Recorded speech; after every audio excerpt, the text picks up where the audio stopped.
পেটে 3টা পাথর বান্ধে নবী আমার ক্ষুধার তান্নায় রাস্তার মধ্যেই পাহাড়ের মধ্যে ছোট ছোট পাথর মুখে তুলে দে শোষে।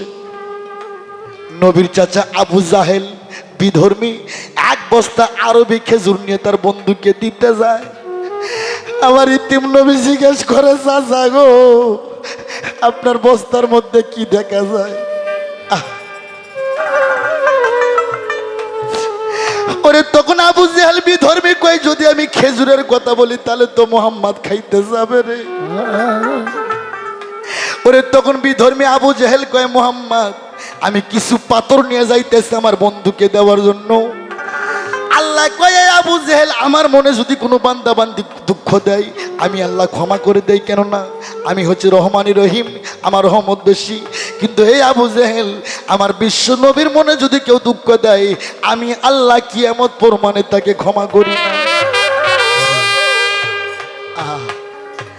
আল্লাহর হুকুমে আবু জাহেলের 1 বস্তা খেজুর গেল পাথর হইয়া।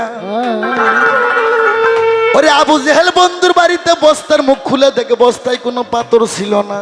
আস্তে আরে সমস্ত খেজুরগুলা গেছে তার পাথর হইয়া। আবু জাহেল কয়ে, বিধর্মী তো এ মোহাম্মদ, ই তো জাদুঘর, এরই স্বপ্নই তো আমি দেখছিলাম। ই জাদুবিদ্যা কই রে, আমার খেজুরগুলা পাথর বানায় দিছে। মারফত বোঝো না, গাইবে এলিম বোঝো না, আমার নবীর 24,000 মাঝে যা তুমি বোঝো না। ওরে আবু জাহেল কয়, মোহাম্মদ জাদু কইরা আমার খেজুরগুলা পাথর দিল রে বানায়া। আজকে মোহাম্মদের চাবুক দে পিঠের চামড়া আমি নিব রে খুলিয়া, জীবনের মতন খেজুর খাওয়ার স্বাদ দেব রে পিঠিয়া। বিধর্মী আবু জাহেলের মধ্যে দয়া ময়া নাই। 7.5 ওজনের লাল রঙের হীরার ধারের চাবুক নিয়ে বাগা এবার পাহাড়ের মধ্যে যা ডাকে, মোহাম্মদ আয় রে তুই কি খেজুর খাইবি রে। আহা মাহারা বাবাহারা 6 বছরের ইতিম নবী ঘুর ঘুর করে দৌড়ে যায়, চাচার হাত ধরে কয়, চাচা গো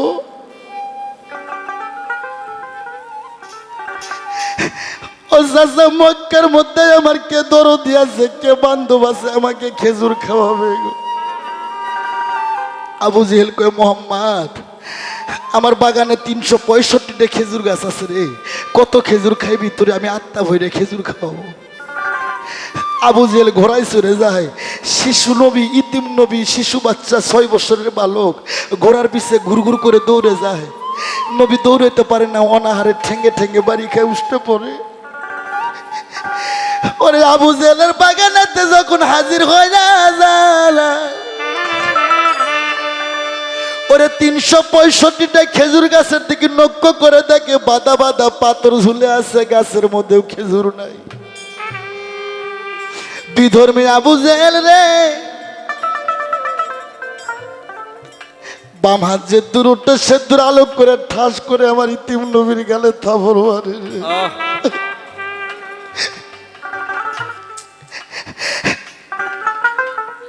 ওরে থাপড় খায় আমার নবী থরথর করে কাঁপতে কাঁপতে চাচার হাত ধরে কয়ে, চাচা গো আপনার ওই নরম হাতে আমার শক্ত গালে থাপড় মারছেন, আপনি মনে হয় কোনো ব্যথা পাইছে। চাচা গো পায়ে থাকলে আমাকে ক্ষমা করে দেন। আবু জাহেল কয়, এ কেমন মানুষ, থাপড় মারলাম আমি আবার আমার কাছ থেকে ক্ষমা চায়। এই ইসলামের নাম গুলি করা না, ইসলামের নাম বোমা মারা না, ইসলামের নাম বাড়ি ঘর পুড়িয়ে দেওয়া না, ইসলামের নাম অলি আল্লাহর মাজার ভাঙা না। যে মার খায় সে হচ্ছে আবু বকর, আর যে মার দেয় সে হচ্ছে আবু জাহেল।